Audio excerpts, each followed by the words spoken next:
Hello, my name is Allie, and I'm one of the speech-language pathologists with the Keewatin-Patricia District School Board.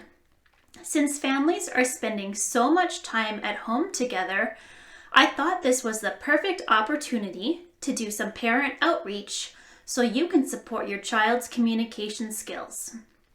My plan is to put out monthly videos that focus on implementation strategies and activity ideas that you can use at home.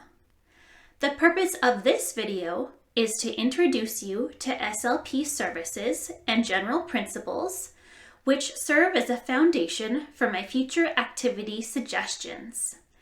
The videos that I will post will mainly focus on the language part of speech-language pathology.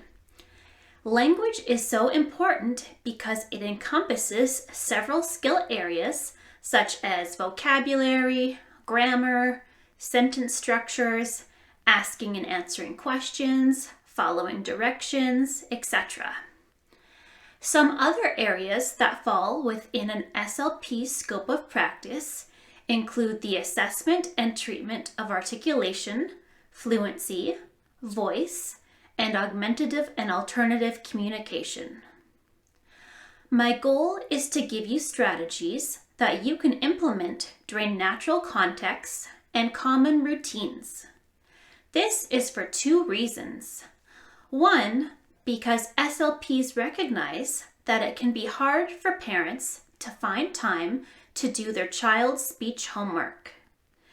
By integrating speech-language practice into everyday routines, it doesn't take you any extra time, and your child benefits from this language stimulation. The second reason is that children learn really well through play-based activities because it allows them to develop communication skills in a meaningful context. Here are a few more things to keep in mind. You know your child best, so I encourage you to use your judgment about how your child responds to the task. If the task is too hard, modify it to make it easier. If it's too easy, modify it to make it more challenging. I will do my best to include variations for each task so you can decide what works best for your child. The important thing to remember is that your job is to teach, not test.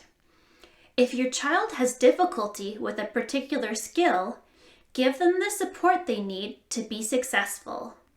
In some cases, that may mean that you end up doing the work yourself so they can observe. And that's completely okay. Children learn by watching adults demonstrate skills so they can begin to imitate those skills and eventually do them independently. Another thing to keep in mind is to keep it simple and just focus on one skill at a time.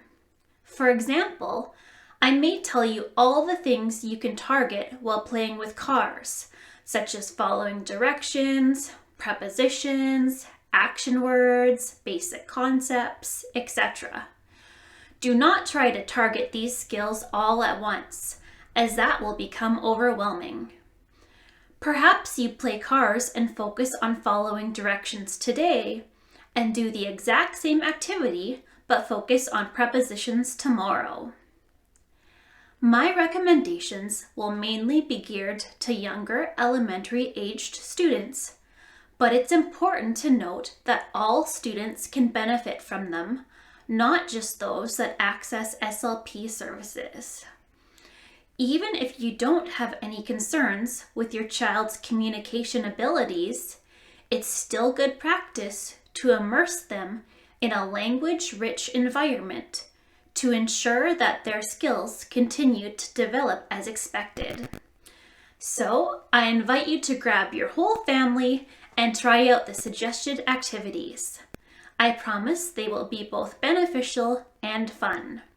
Stay tuned for my first activity suggestion shortly.